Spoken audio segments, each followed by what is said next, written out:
Lá um detalhe também, Leão. Teve um momento na vida de Jeremias que Deus falou para Jeremias não oportunar ele com as suas orações. Ele falou para Jeremias: Jeremias, para de orar, porque a minha ira vai cair sobre esse povo.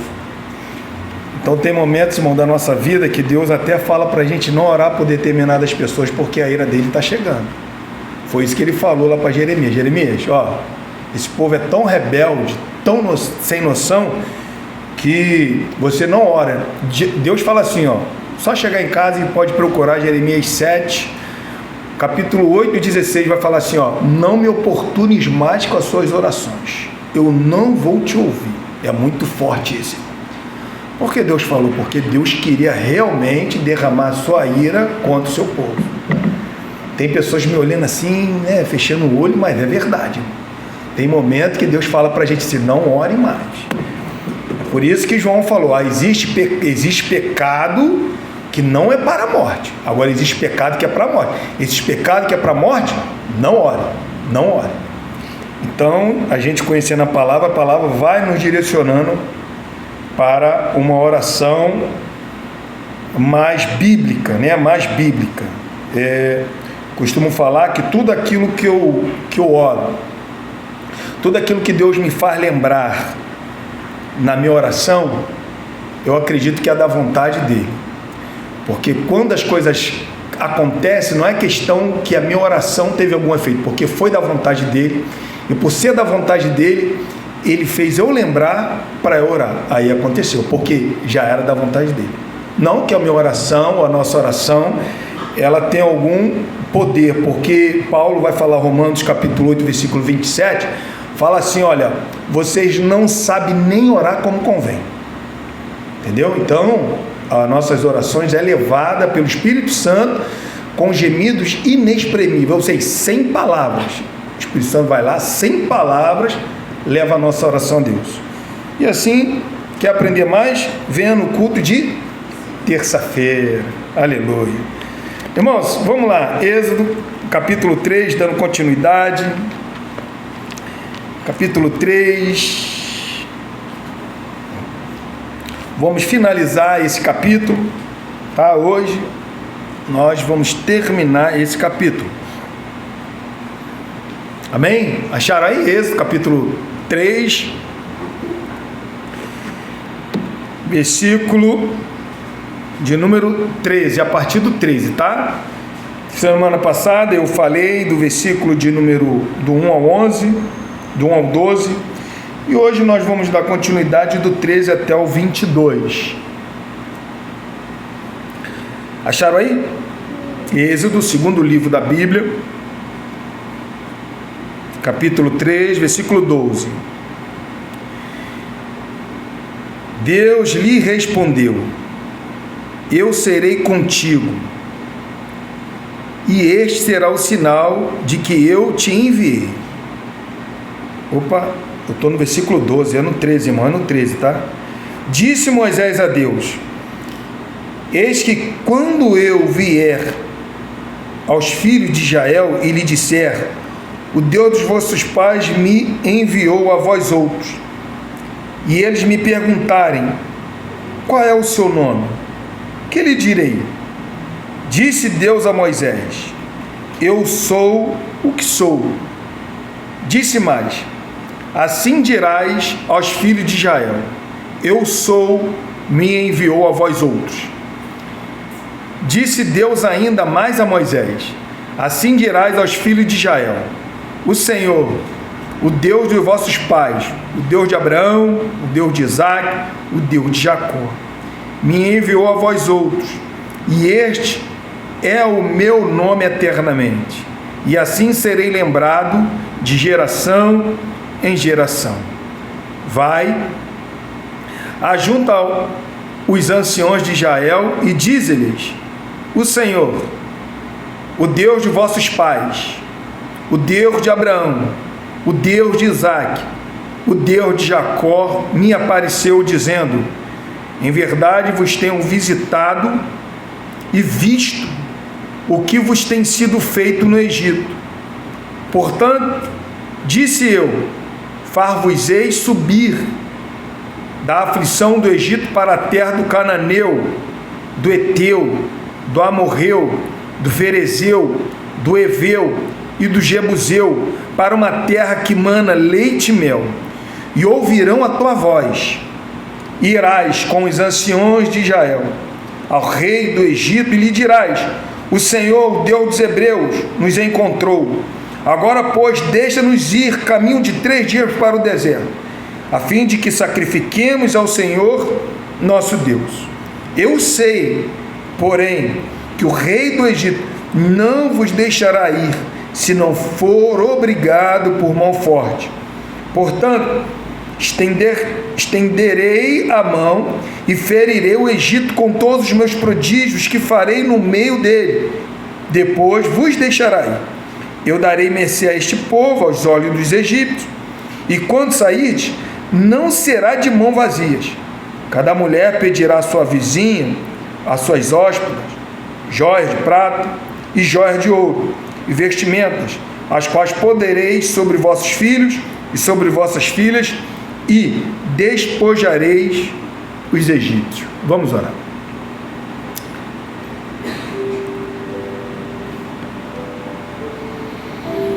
Pai Santo, só o Senhor, Deus, pode fazer com que nós venhamos receber a Tua palavra, Deus. Só o Senhor. O homem natural, ele não compreende, não entende, nem recebe. Mas aqueles que são do Espírito, eles recebem a Tua palavra. Obrigado, Pai, por esse momento. Celebramos o Teu nome, ofertamos a Ti, e agora chegou o momento, Deus, de ouvir a Tua palavra. Que a Tua palavra, Senhor, possa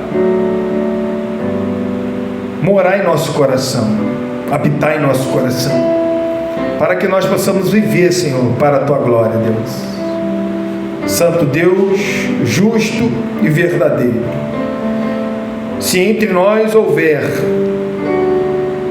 alguma pessoa que ainda não foi regenerada, regenere, Espírito Santo, nesta manhã, para que essa pessoa possa compreender a Tua palavra, mas não só compreender, mas viver a Tua palavra. Muito obrigado, Santo Deus, pois assim nós te oramos e já te agradecemos. Amém, Jesus. Amém. Poder se sentar, irmãos.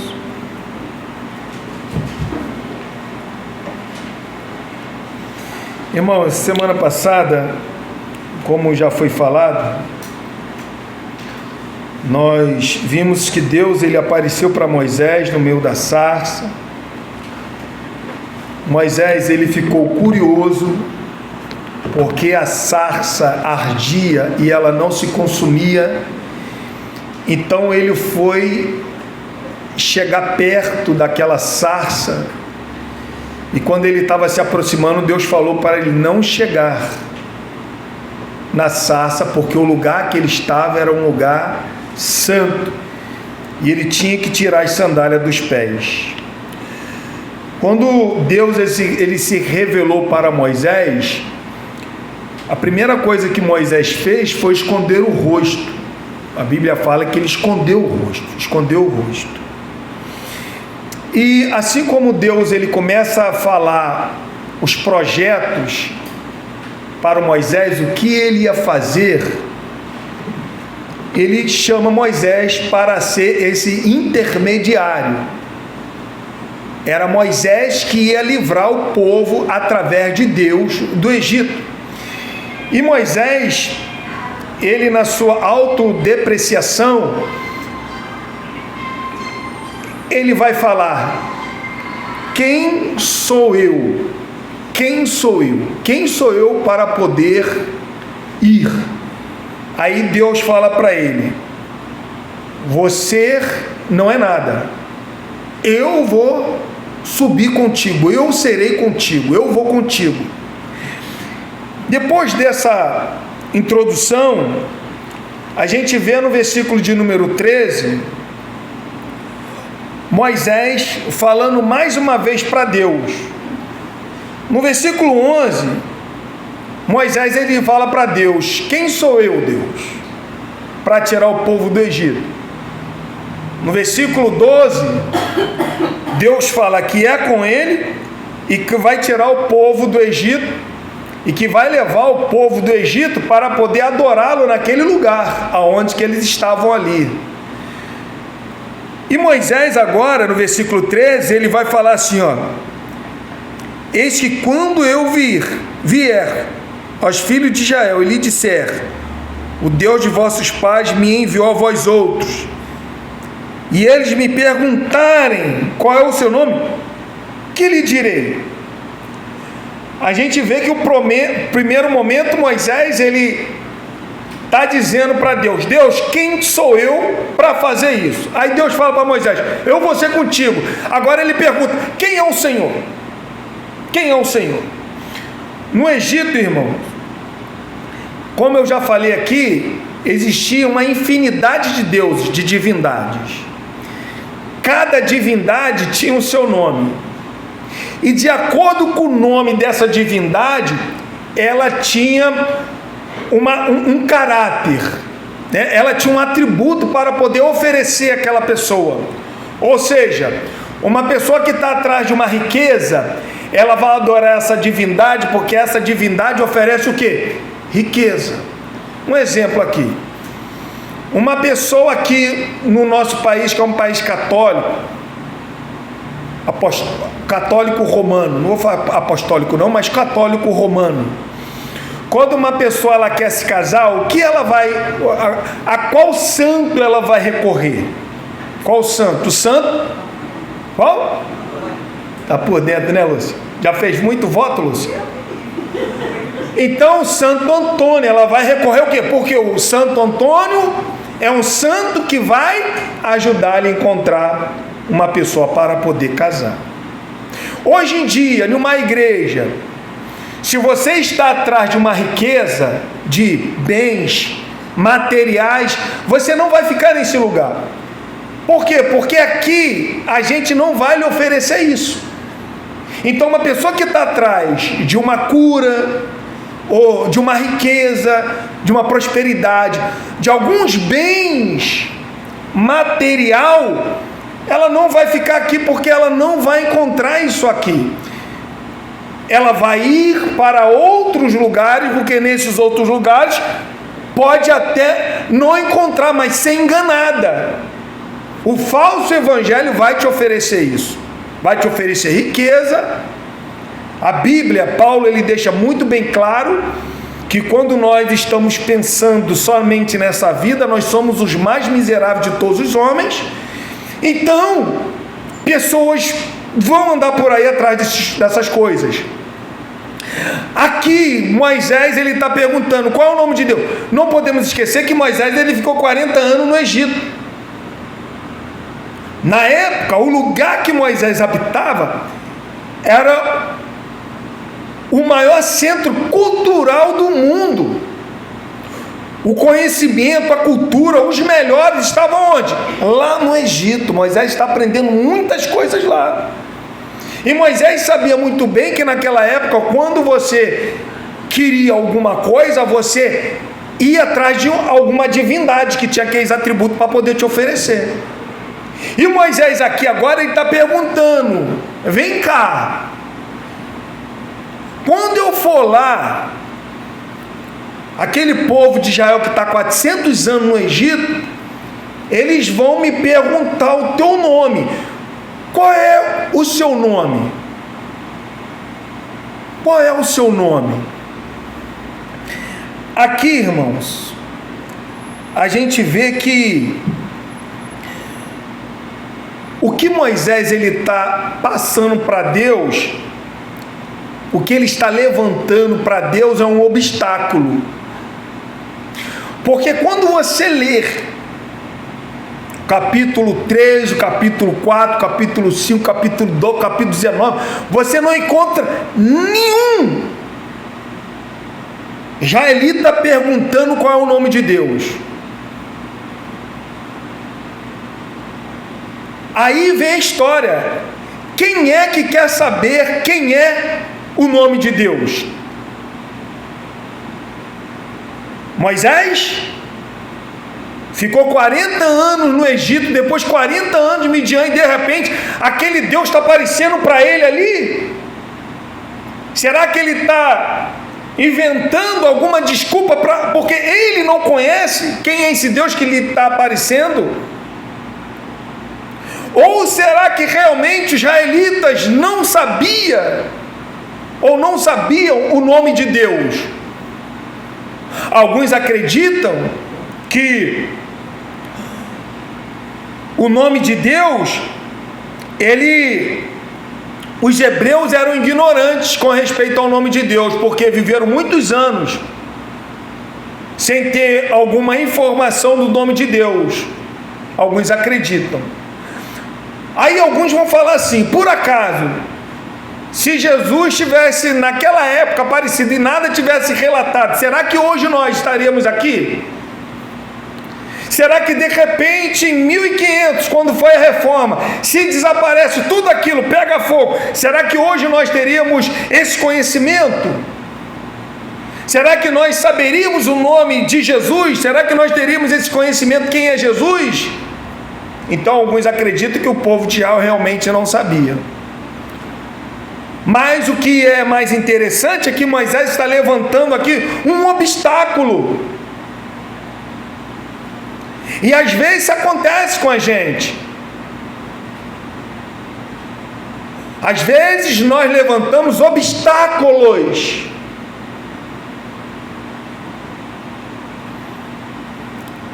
para não concretizar algo, irmão.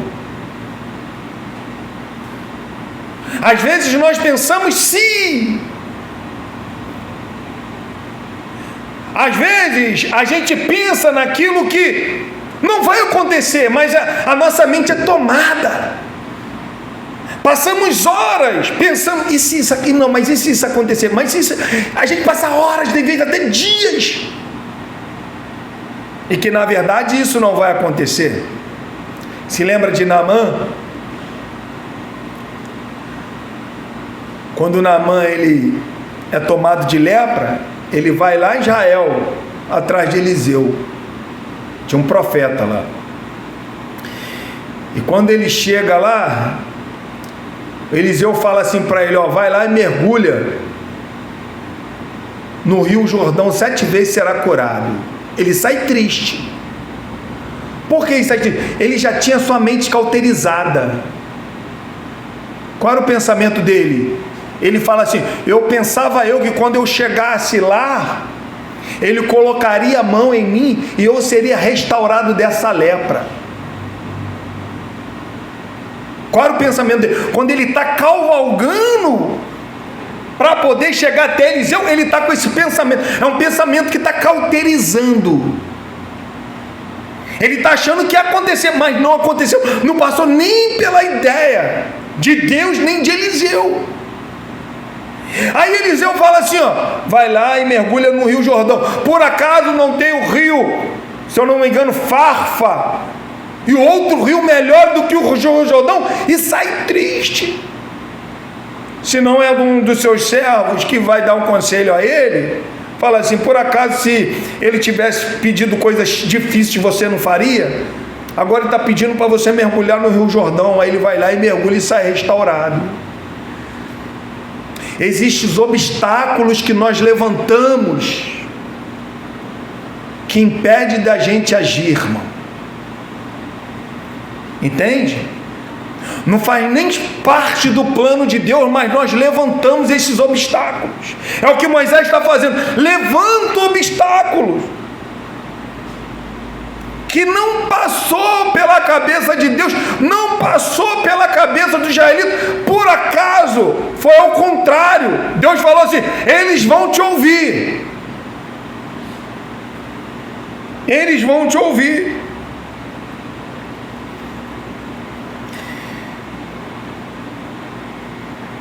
Então, irmãos, quando Moisés ele quer saber o nome aqui de Deus, qual é o seu nome,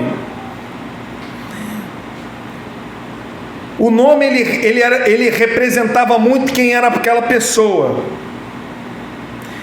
O nome descrevia o caráter e a personalidade daquela divindade. Então, abre comigo em Salmos, capítulo de número 9, né? Salmos, de número 9, versículo 10. Vamos dar uma lida aqui.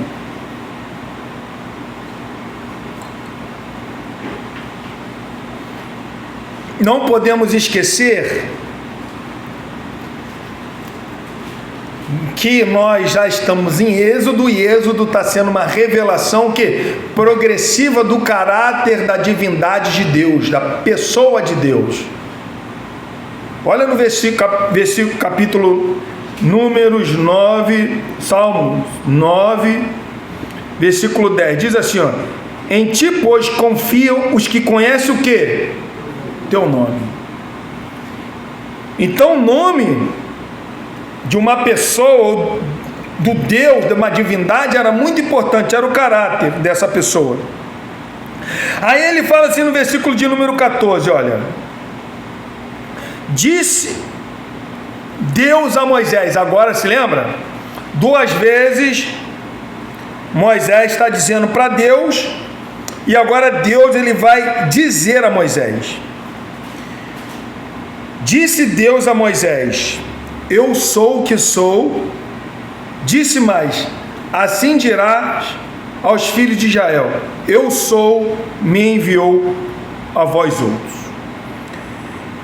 Deus ele se revela para Moisés dizendo assim, ó: eu sou, e pronto, e acabou. Na forma original aqui do hebraico, essa palavra, quando fala eu sou, ela está no tetagrama. O que é isso? É quando você lê a palavra, o Y, A, o H e o W, é o tetagrama, tá? São 3 letras para fazer referência de Jeová. Então, quando ele fala que eu sou, ele está falando que ele se identifica como Jeová. E Jeová, quando ele se identifica, ele significa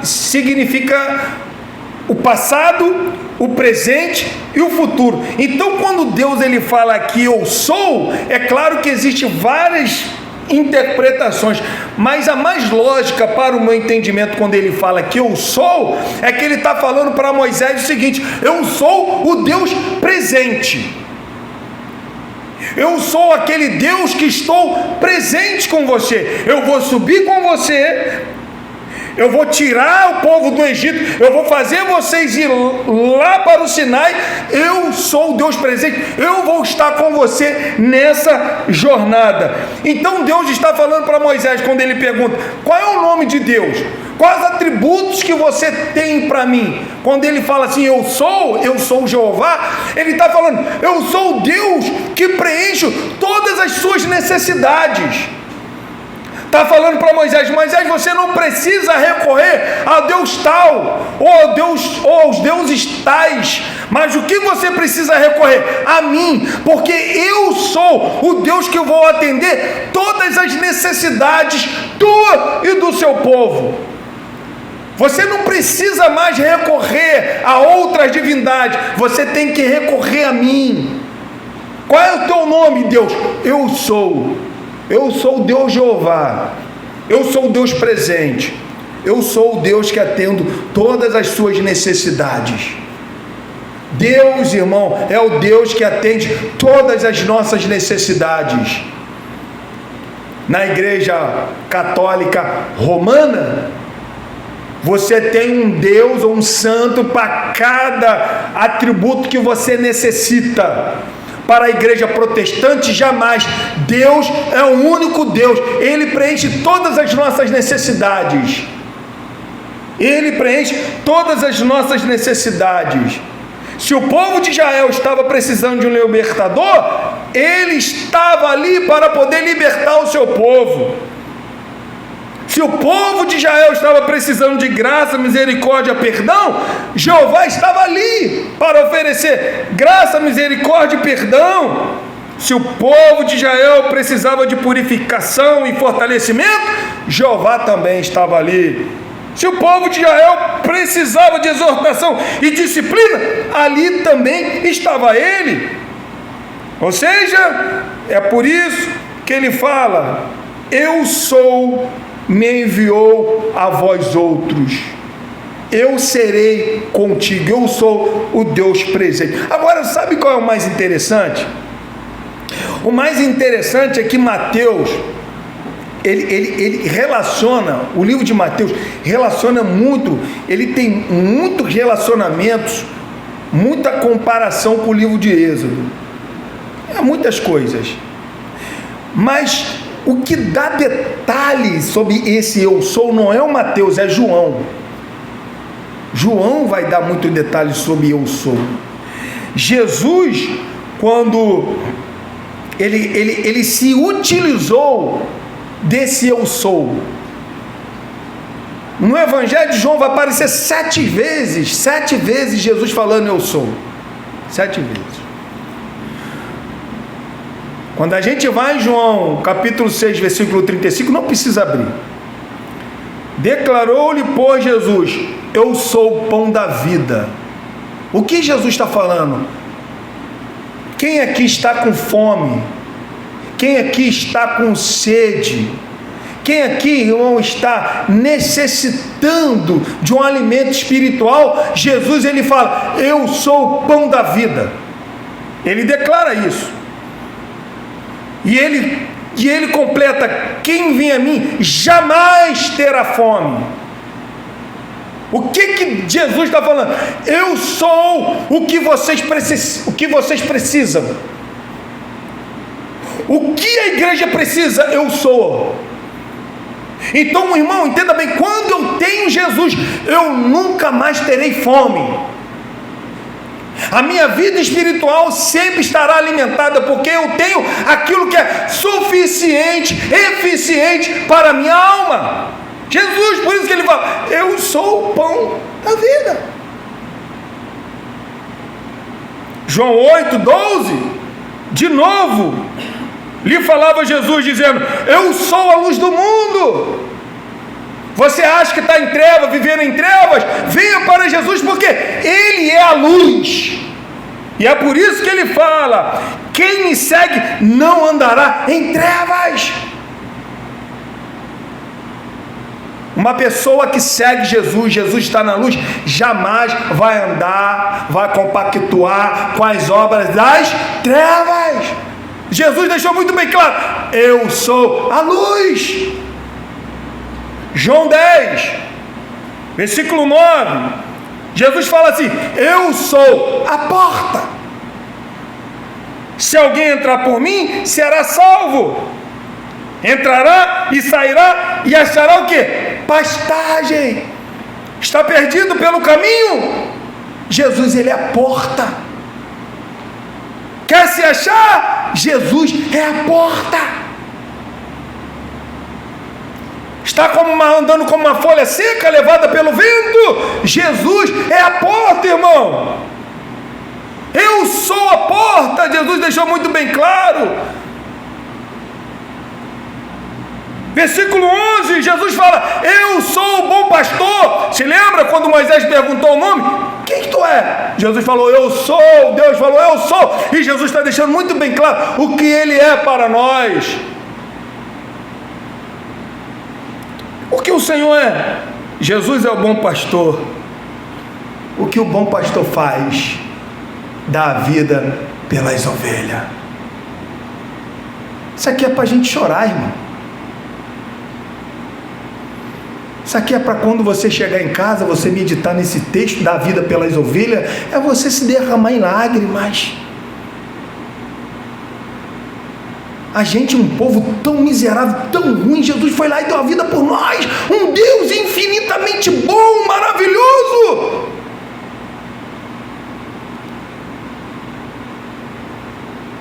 Eu sou o bom pastor. O bom pastor dá a vida. Olha, irmão, dá a vida. Jesus deu a vida por nós.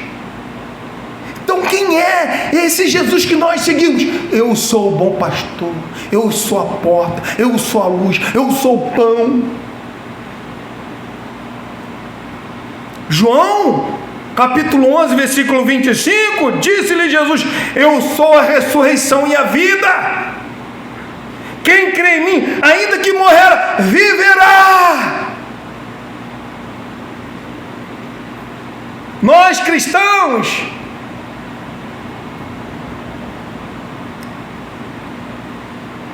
não morremos, viveremos eternamente com Deus. E é isso que ele fala: eu sou a ressurreição e a vida.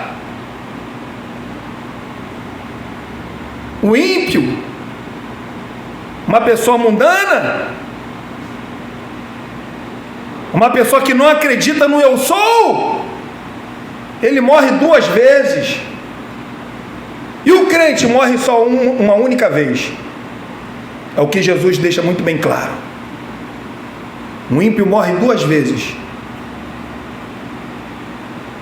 Morre aqui nesse mundo, vai ser enterrado,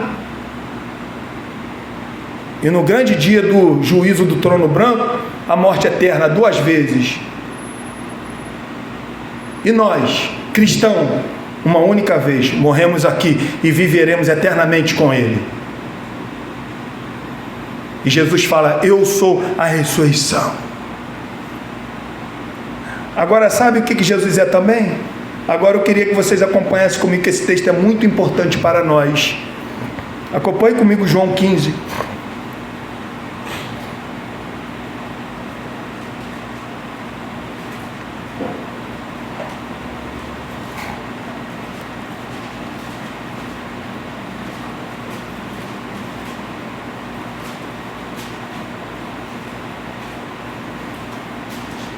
Acharam? Diz assim, ó, João 15, versículo 1. Eu sou a videira. A videira o quê? Verdadeira. E o meu pai é o agricultor. Todo ramo que estando em mim, olha só, irmão, não der fruto, o que acontece? É você que sai, é a pessoa que sai, é Deus que corta. Olha o que o texto está dizendo. Ele corta, e todo que dá fruto Ele limpa, para que produza mais fruto ainda. Se uma pessoa que acha que está na videira e não der fruto, Jesus está falando: eu sou a videira. Se não estiver em mim, se achar que está em mim e não der fruto, olha o que ele está falando: eu corto. Por que Jesus está falando isso? Por que ele falou que eu sou a videira? Por que ele está falando que se não estiver nele, ele corta? Porque é impossível, escute o que eu vou te falar, é impossível você estar na videira e não dar fruto. É impossível. É impossível. É isso que Jesus está falando. É impossível estar em mim e não der fruto. Se lembra a semente que caiu na terra do barro? O que aconteceu? Deu fruto. 100, 60, 30 por 1. E ele continua, irmão, versículo 3.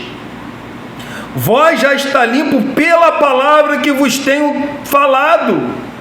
Aí, ó, a nossa responsabilidade, se Ele é tudo isso que eu acabei de falar, Ele é a nossa necessidade, Ele está falando: permaneça em mim, eu sou a videira, permaneça em mim, não fuja de mim, permaneça em mim. Permanecendo em mim, e eu permanecerei em vós. Como não pode o ramo produzir fruto de si mesmo, se não permanecer na videira, assim nem vós o podeis dar, se não permanecer em mim. Eu sou a videira, vós os ramos. Quem permanece em mim, eu nele, esse dá muitos frutos, porque sem mim nada podeis fazer. Foi o que eu falei: quem está em Cristo é obrigado a dar fruto. É obrigado. É isso que ele fala: obrigado a dar fruto. É lá em Apocalipse, capítulo 1, versículo 8, Jesus diz: eu sou o alfa e o ômega, diz o Senhor Deus, aquele que é, que era e que há de vir, o Todo-Poderoso. Então, quando ele aparece para Moisés, eu sou presente, eu sou o passado, o presente, o futuro, eu sou o alfa e o ômega, eu sou. O que você precisa? Deus, ele tem todas as respostas para os nossos questionamentos. Deus, ele tem tudo aquilo que nós precisamos, irmãos. Continuando aqui no versículo de número 15, diz assim, ó: disse Deus ainda mais a Moisés: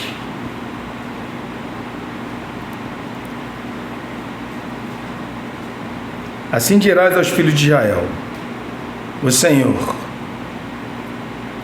o Deus de vossos pais, o Deus de Abraão, o Deus de Isaque, o Deus de Jacó, me enviou a vós outros.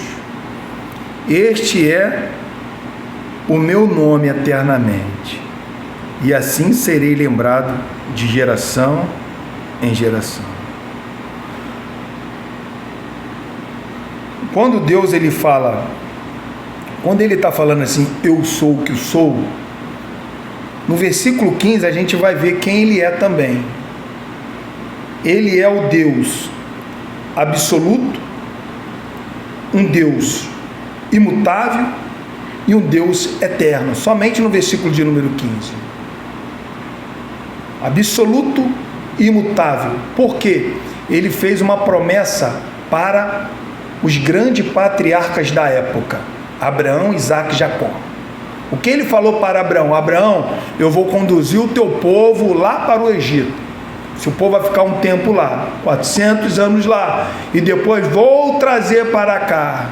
Para Jacó, ele se revelou e falou: Jacó, desce com o povo para o Egito, que eu vou descer e eu vou subir com o povo. Agora, Deus está falando, quando chegar lá, fala para o povo que eu sou o Deus de Abraão, o Deus de Jacó, o Deus de Israel, o Deus de Jaque e o Deus de Jacó. O que Deus está falando? Eu sou Deus imutável. A minha promessa ou meus propósitos não mudam. Não existe variações no projeto de Deus. É isso que nós temos que deixar muito bem claro. Irmão, tem certas pessoas que você ouve por aí falando assim: olha, Deus tinha um plano para mim. Mas aí eu posso muito bem pegar a caneta ou o lápis da mão de Deus e escrever outro plano que Deus não tem para mim. Eu vou escrever, porque esse plano eu tenho um livre-arbítrio para poder fazer essa escolha. Deus, ele é imutável nos seus planos. A gente cantamos aqui, se eu não me engano é o louvor do Fernandinho, né? Todas as coisas cooperam para o bem daqueles que amam a Deus. Existe um plano, que todas as coisas vai cooperar para o nosso bem, mas tem um plano ali. Moisés, ele jamais poderia desfazer do propósito do plano de Deus, não tinha como, porque Deus, ele é absoluto nos seus planos. Um grande escritor, ele é o C.S. Lewis, é um grande filósofo. Eu li o livro dele também, tem vezes que eu vago, tem vezes que eu tenho que ler de novo para poder tentar entender. Existem alguns livros muito interessantes. Deus no Banco dos Réus é bom o livro. E alguns outros. Esse eu lembro muito bem, Deus no Banco dos Réus. Ele fala da nossa oração, irmão Leonardo, uma coisa muito interessante. Ele fala que a nossa oração é como uma porca naquele ferro sextavado. Quem sabe o que é sextavado? É sextavado o nome daquela rosca ali? Barra rosqueável. Sextavado não, barra. Quem sabe o que é uma barra rosqueável? É uma barra assim longa, onde que você coloca uma porca aqui e você pode vir apertando aqui até ela chegar, ela toda de rosca. Ele faz essa comparação. Ele fala que o plano de Deus é tipo aquela barra rosqueável. E as nossas orações é como se fosse aquela porca. A gente vai orando e aquela porca vai andando até chegar no seu ponto final. Por que ele fala isso?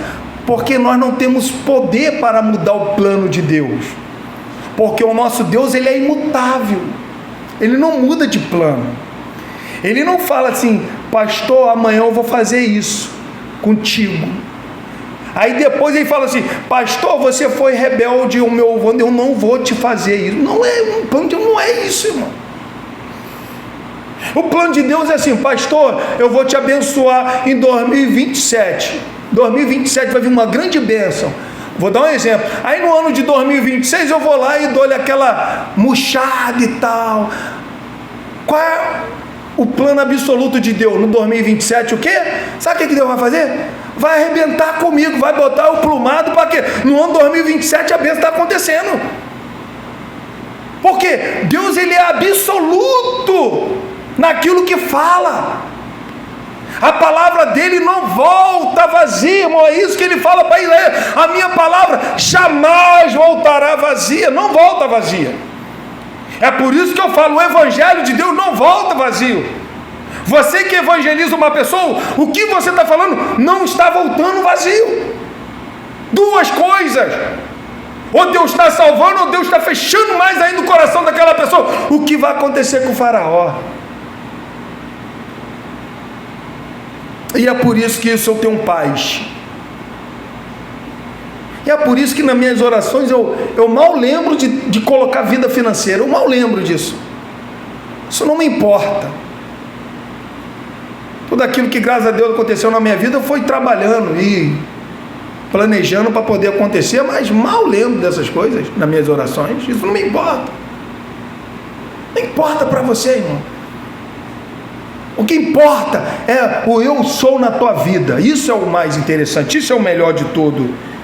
E Deus aqui está trazendo a lembrança quem Ele é Deus imutável, é o Deus eterno. É o Deus que cumpriu, é o Deus que prometeu, está cumprindo a sua promessa. Eu estou cumprindo a minha promessa. Sou o Deus de Abraão, o Deus de Isaac e o Deus de Jacó. E o que vai acontecer? Ele também é um Deus eterno. Ele vai ser lembrado de geração a geração. No versículo 16, 17, diz assim: olha, vai ajunta os anciãos de Israel e diz-lhes: o Senhor, o Deus de vossos pais, o Deus de Abraão, o Deus de Isaac, o Deus de Jacó, me apareceu, dizendo: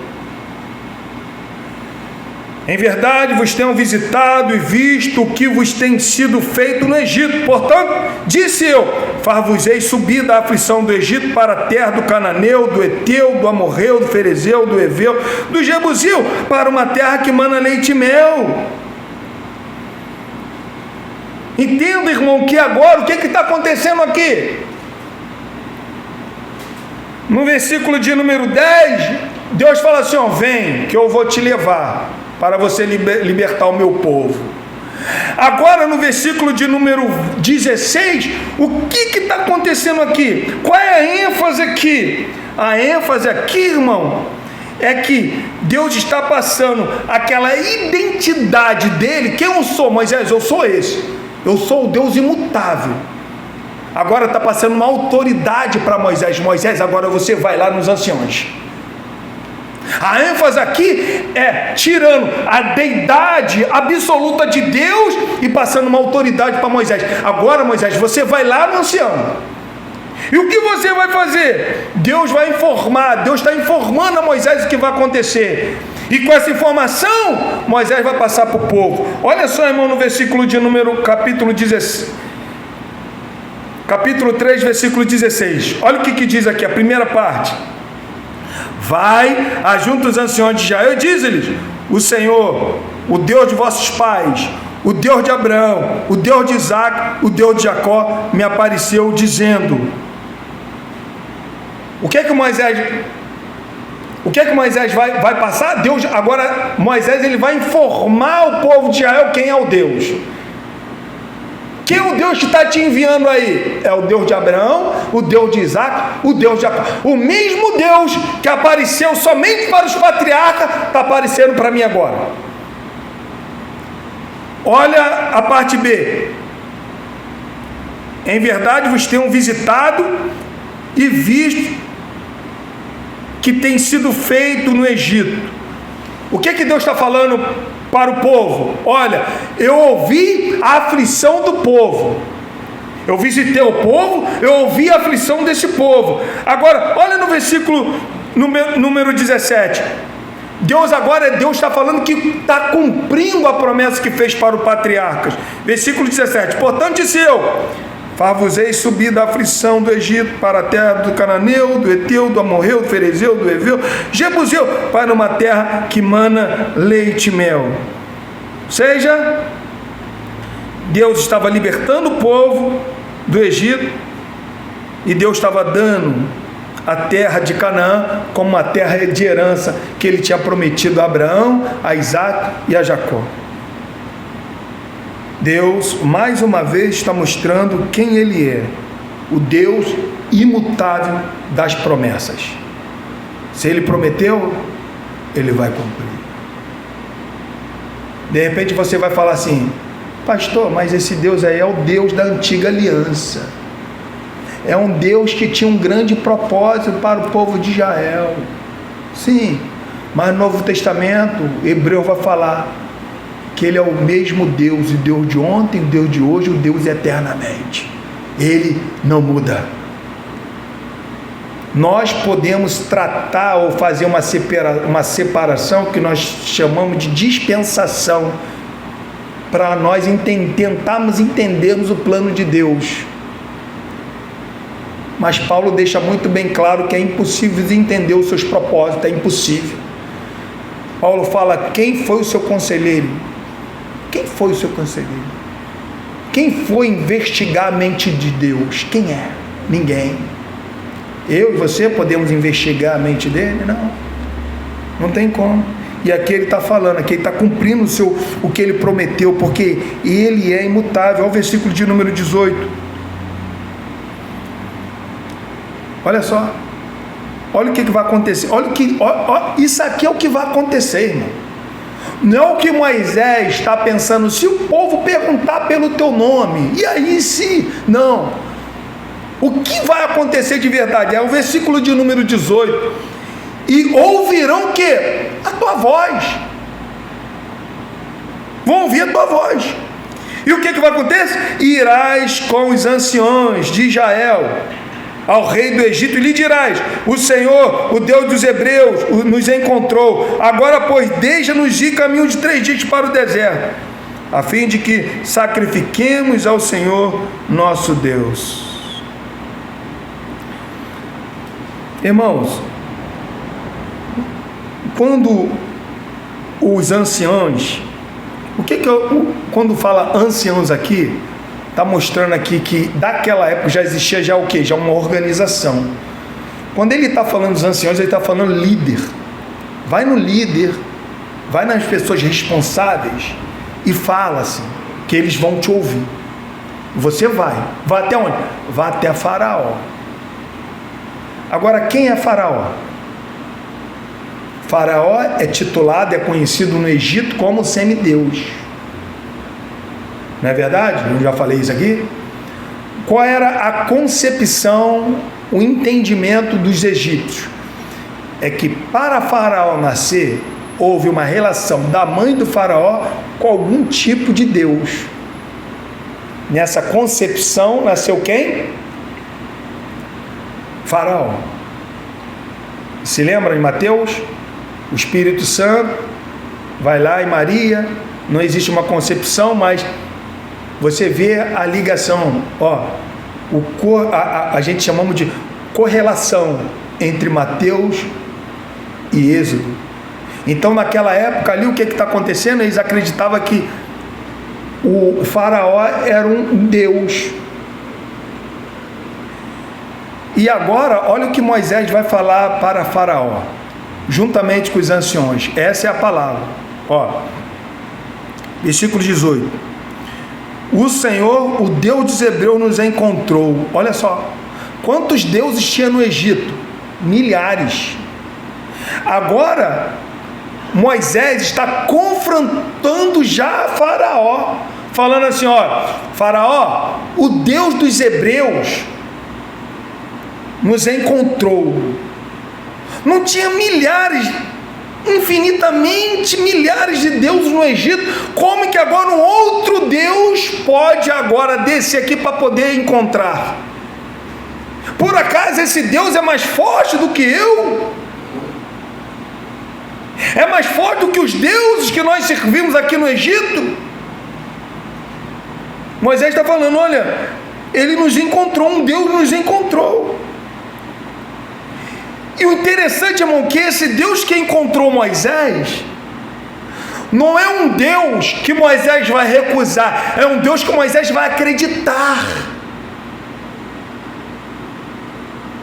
Aqui já inicia o quê? Uma afronta, uma confrontação contra Faraó. Porque se no Egito tinha vários deuses, como é que pode agora um Deus dos Hebreus satisfazer o interesse desse povo escravo? E Moisés está falando agora para Faraó, também vai falar, né?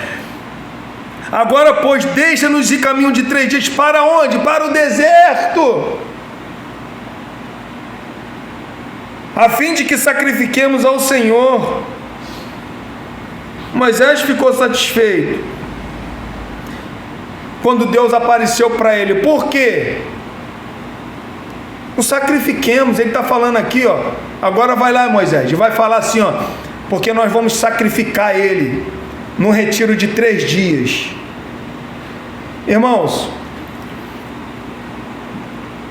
ninguém aqui tem essa comparação, mas imagine o Egito ficando sem os escravos hebreus. Não podemos esquecer que os escravos hebreus eram o quê? Mão de obra. É eles que estavam construindo as cidades. E agora Moisés aparece diante de Faraó, está falando para Faraó, Faraó, apareceu um Deus que você não conhece, mas um Deus dos nossos pais, que prometeu e está cumprindo, e está agora falando para a gente sair daqui. Nós vamos sacrificar ele aonde? Qual lugar? No deserto.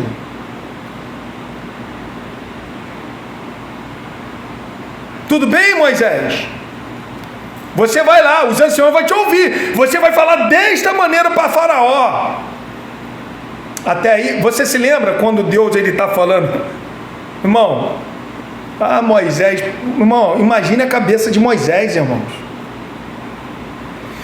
Deus está falando no capítulo de número 3, no início, está falando que vai fazer, eu vou tirar o povo do Egito, eu vou. Aí, de repente, no versículo 10, ele fala assim, ó, vem agora tu comigo que eu vou te fazer você livrar o povo. Peraí! Para mim é o Senhor que vai operar, agora o Senhor está mandando eu ir? Tá bom, quem é o Senhor? Eu sou Deus, eu sou o que sou.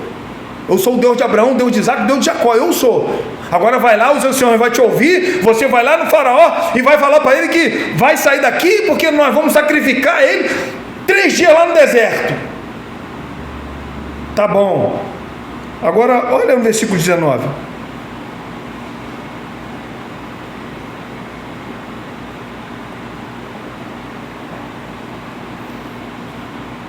Eu sei, porém, que o rei do Egito não vos deixará ir. Aí, se não for por mão forte.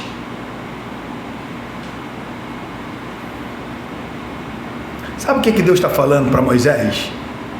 Moisés, a tua palavra que você vai falar para Faraó não vai adiantar nada. Olha só. Antes de acontecer, Deus já está falando, ó, não vai falar com ele, não vai acontecer nada. Grave isso, irmão, porque nós vamos chegar nas pragas.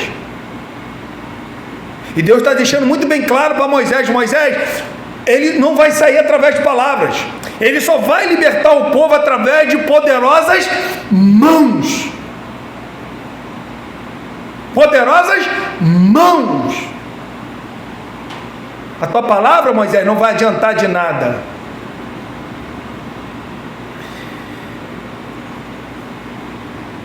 Se a palavra de Moisés não adiantar de nada, por que Deus mandou Moisés ir lá? Fala para mim. Por quê? Qual é o motivo de Deus falar, vai lá, Moisés, fala lá para Faraó, lá, ó, mas a tua palavra não vai valer de nada não, hein? Vai ter que ser com poderosas mãos. Agora a tua palavra, vai falar, Faraó não vai adiantar. Por que Deus mandou ele falar? Irmãos, entenda uma coisa. Deus, Ele é um Deus justo. Ninguém neste mundo será condenado. Ninguém será condenado sem saber. Todas as pessoas serão condenadas sabendo.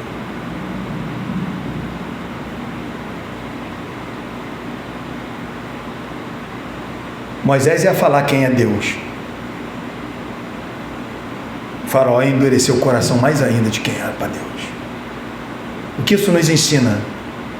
Nos ensina no livro de Isaías. Isaías, capítulo 6. Estou te levantando como profeta. Quem eu vou enviar? Envia-me eu, Senhor. Tá bom, eu vou te levantar, Isaías. Mas você vai falar, e o que você vai falar, o povo não vai te ouvir. Mas você vai ser um grande pregador, tá, Isaías? Mas o povo não vai te ouvir. Irmãos, não importa quem é.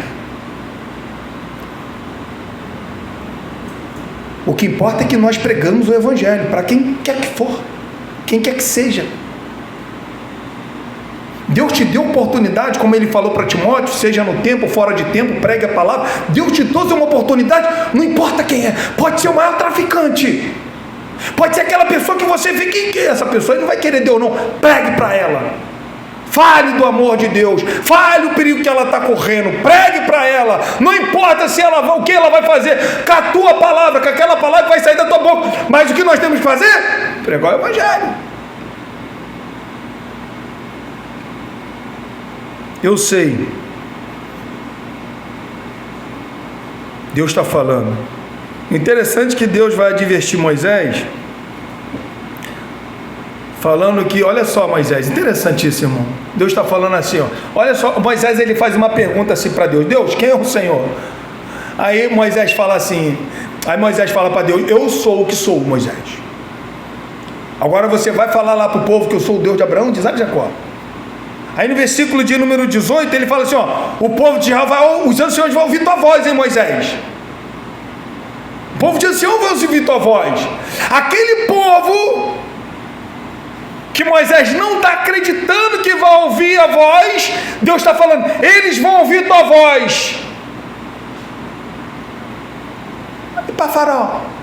Está pensando que Faraó será persuadido como serão os filhos de Israel? Não, o Faraó não será persuadido com as tuas palavras, Moisés.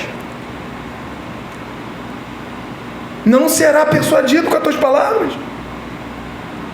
Irmão, mesmo depois de ter sido atingida pela poderosa mão de Deus, a gente vê que Faraó teimosamente se recusa em ceder. Você vê que cada milagre, cada prodígio que Deus vai fazendo, Faraó fala que vai libertar, volta atrás, libertar, volta atrás, libertar, volta atrás. Mas Deus está falando para Moisés, Moisés, tem que ser mão forte, Moisés. Aí vai chegar um momento que Faraó vai falar assim, não tem como lutar contra esse Deus. Não tem como. Quantos de nós fomos assim? Como Faraó? Quantas vezes nós lutamos contra Deus? O mundo, sabe, o mundo já tinha até me expulsado. Eu já não sentia nem prazer já de beber cerveja, de ficar com os amigos lá, aí fazendo aquelas coisas lá. Eu não tinha nem mais prazer, mas eu estava lá. Deus estava lá, ó, me chamando, mas eu estava lá, eu continuava lá, eu estava lutando, eu estava como o apóstolo Paulo, um boi selvagem, lutando contra os aguilhões. Ah, você acha que só eu que foi assim? Você também foi. Você lutou contra Deus. Mas vai ter um momento que a gente fala assim: chega, entregamos a Ti, Senhor. Realmente nós somos Teus. Não tem como lutar contra Deus, irmãos. Não tem como lutar contra essa graça poderosa. Paulo, ele deixa muito bem claro que o Evangelho é poder de Deus. Não tem como lutar contra esse poder de Deus. Vocês que estão aqui nesta manhã, não tem como lutar contra esse poder. De repente a graça está te chamando já há muito tempo, e você tem relutado. Não tem como lutar. O Faraó teve que ceder. O interessante é que Deus fala assim: eu sei. Deus, irmão, sempre quer oferecer a oportunidade para arrependimento e obediência, mas sabe o quão duro é o coração do homem. O coração do homem é duro. Nosso coração é duro. Graças a Deus, Deus nos libertou. Era duro. Olha o que João vai escrever. Abre comigo os Evangelhos de João, irmão. A gente já vai terminando já. No Evangelho de João.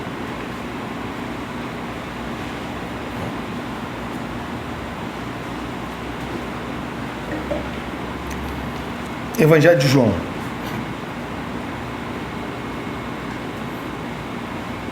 Acharam? Capítulo 2. Versículo 23 ao 25. Olha o que diz. Estando ele em Jerusalém. Acharam? Capítulo 2 do Evangelho de João, capítulo 2, versículo 23 ao 25. Estando ele em Jerusalém, durante a festa da Páscoa. Olha só, irmão, durante aquela festa da Páscoa, muitos, vendo os sinais que ele fazia, creram no seu nome. Ó, por que as pessoas creram no nome do Senhor? Fala para mim, por quê? Porque acreditava que ele era o eu sou? Não. Porque viram que ele fazia muitos sinais.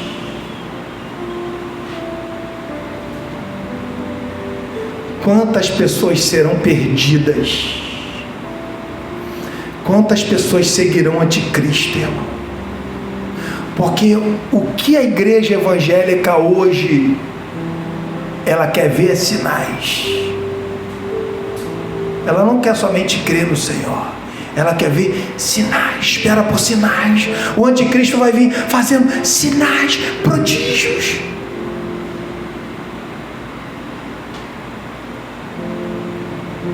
As pessoas creram porque Jesus está fazendo sinais. Mas como que elas creram? Eu sou não. Olha só no versículo, irmão, 24. Mas o próprio Jesus não se confiava a eles, porque os conhecia todos. Aí,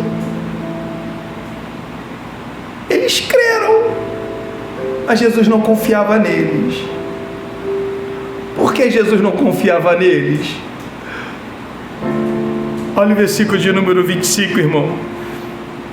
E não precisava de que alguém lhe desse testemunho a respeito do homem, porque ele mesmo sabia o que era a natureza humana.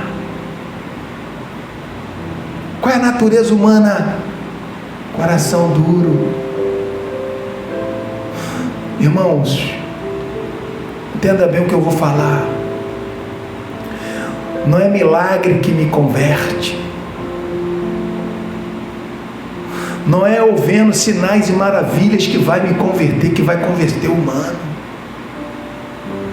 Não é. Você pode até crer, mas é uma fé passageira, é uma fé baseada naquilo que você está vendo. A salvação não se baseia por aquilo que a gente vê. A salvação se baseia naquilo que a gente não vê, mas crê. Se lembra de Paulo? Paulo, sai daí agora, eu quero que você saia daí. Paulo, não, Senhor, eu vou sair daqui. Senhor, se eu sair daqui, olha o meu testemunho, olha como é que é o meu testemunho, Senhor. Olha quem foi salvo, é o Paulo, Senhor, eu persegui a tua igreja, Senhor. Paulo, sai daí agora, cara. Ficou lá aproximadamente 10 anos em Tarso, escondido.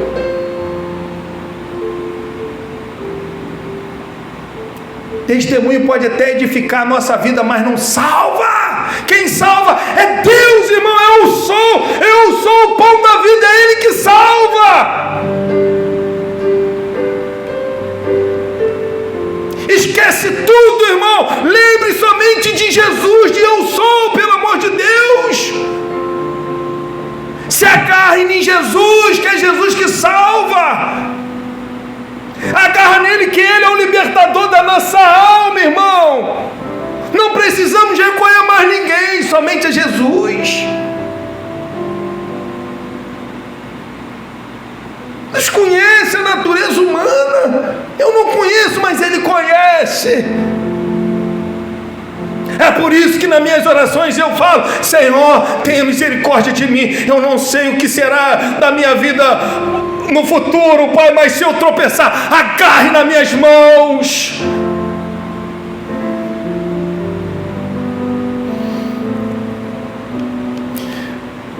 Aquele que está na mão de Deus, ninguém o toma. O Senhor falou isso, Pai. Eu creio que eu estou debaixo das tuas palmas, na tua mão. Irmão, é Jesus, cara. Será que a gente não sabe quem é Jesus? Não temos noção de quem é esse Deus que nós servimos? Porque estamos com o nosso coração atribulado? Porque nós não conseguimos dormir? Porque a preocupação tira o nosso raciocínio, a nossa razão. Por quê? Se Ele falou para mim e falou para o seu povo, eu sou.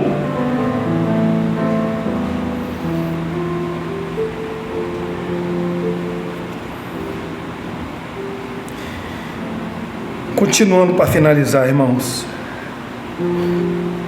Versículo 21.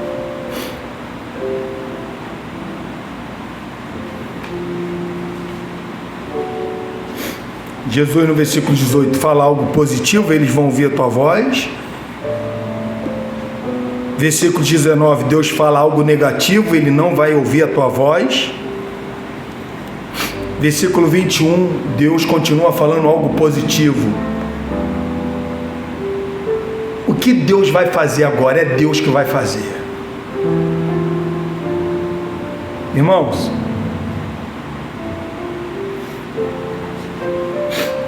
olha como é que esse Deus é fantástico nos seus planos. Olha como é que Ele é fantástico.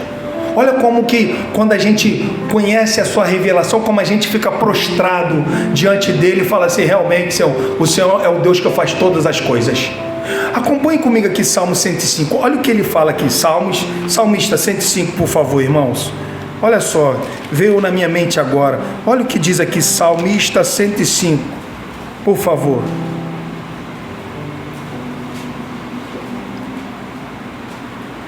Olha o que Deus faz. Olha como que a gente tem, como que Jesus ele falou assim, ó, no mundo, ó, Jesus ele falou assim, ó, deixo a minha paz. Olha como é que o Evangelho, a revelação nos traz paz. Nos traz paz com essa situação. Olha só que coisa maravilhosa. Olha só, Salmo 105, versículo de número 25. Olha o que diz.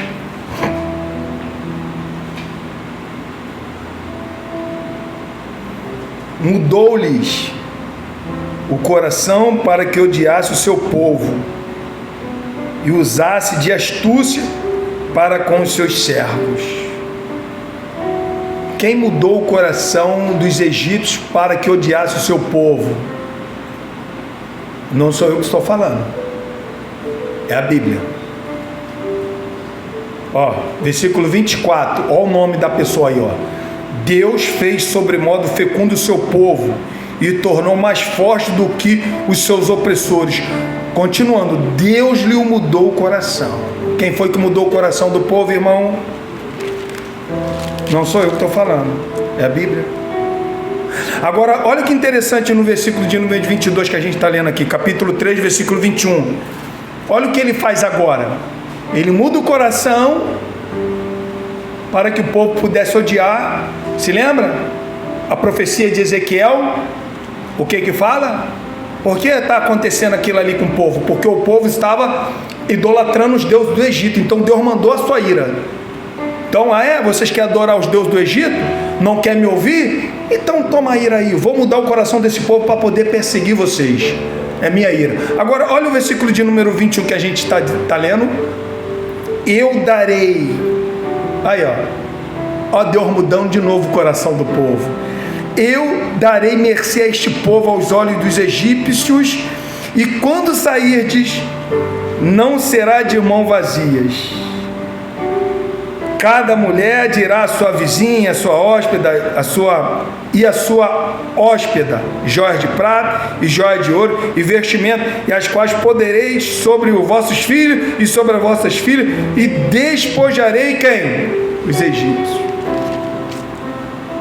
Os egípcios vão olhar vocês com os outros olhos e vão abençoar vocês. Vocês não vão sair daqui de pobre, vão sair com ouro, vão sair com joia, vão sair com vestimentas espetaculares, vão sair daqui. E a gente vai ler esse texto lá na frente. O desespero do povo, expulsando os escravos. Saia daqui, saia daqui. Toma e leva tudo que é nosso, vai embora. Por quê? Deus já está deixando muito bem claro para o seu servo Moisés. Olha, Moisés, a palavra não vai adiantar de nada, vai ser através de mão forte. Amém, irmãos? Então, querido, que nesta maravilhosa manhã, como nós acabamos de ler, Ele é o nosso eu sou. Ele é o nosso eu sou. O eu sou que tudo pode. O eu sou que vai de encontro às tuas necessidades.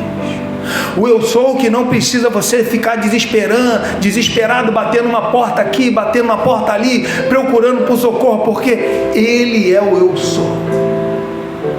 Ele é o que nos traz paz. É esse Deus que se revelou para Moisés, falando para Moisés: eu sou o Deus presente. Moisés, eu sou o Deus imutável. Moisés, eu cumpro aquilo que eu falo. E é o único que tem poder para cumprir a sua palavra. É o único. Nem Trump tem. Nem o melhor presidente do mundo tem. Nem esse da Coreia lá, Kim Il-sung. É isso, irmão? Kim Jong-un. Nem ele, o grande ditador, tem poder. Quem tem? Deus. E é esse Deus que nós servimos. Vamos colocar de pé, irmão. Vamos estar orando.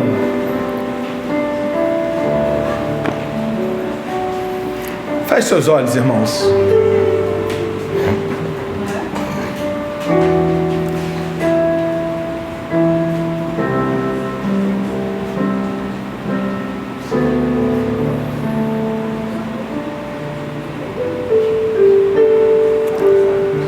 Senhor,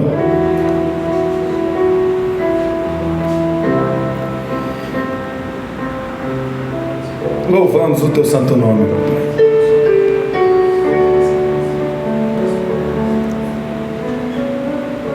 Bendizemos o teu santo nome. O Senhor é videira, Pai. E não é qualquer videira, o Senhor é a videira verdadeira. Aquele que está em ti, que não der fruto, o Senhor corta e o lança fora. mas aquele que dá fruto, o Senhor limpa para que dê mais fruto ainda. Obrigado, Deus. Obrigado porque o Senhor não é somente a videira, mas o Senhor também é o pão, o Senhor é a porta, o Senhor é a luz. O Senhor é o caminho, a verdade e a vida. O Senhor é a ressurreição.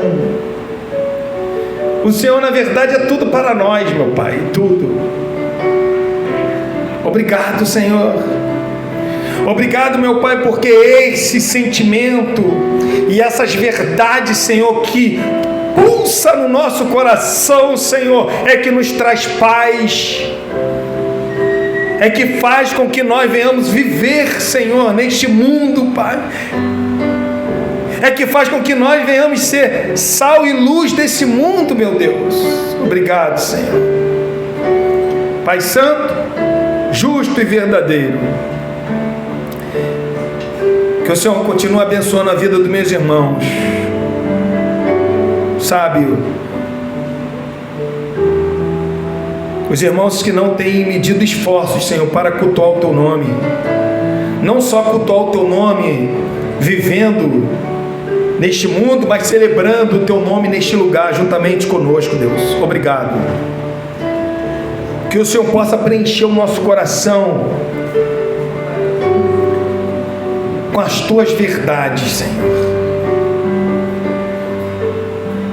Se por acaso nós pecarmos, que a tristeza do pecado venha imediatamente sobre nós, porque o que nós queremos viver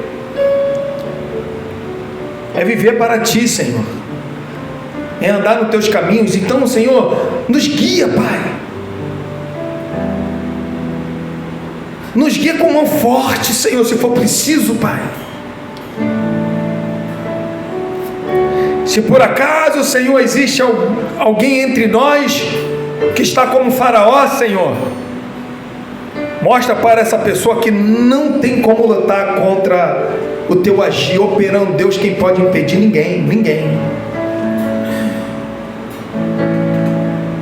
Nos ajuda, Deus. Obrigado porque nós temos a revelação e conhecimento do Eu Sou. O Senhor continua abençoando o Teu povo de maneira poderosa, para que o Teu povo possa sempre ser ensinado, Deus, de acordo com a Tua palavra, Pai. Muito obrigado, Senhor, pois assim nós choramos e já Te agradecemos. Amém, Jesus.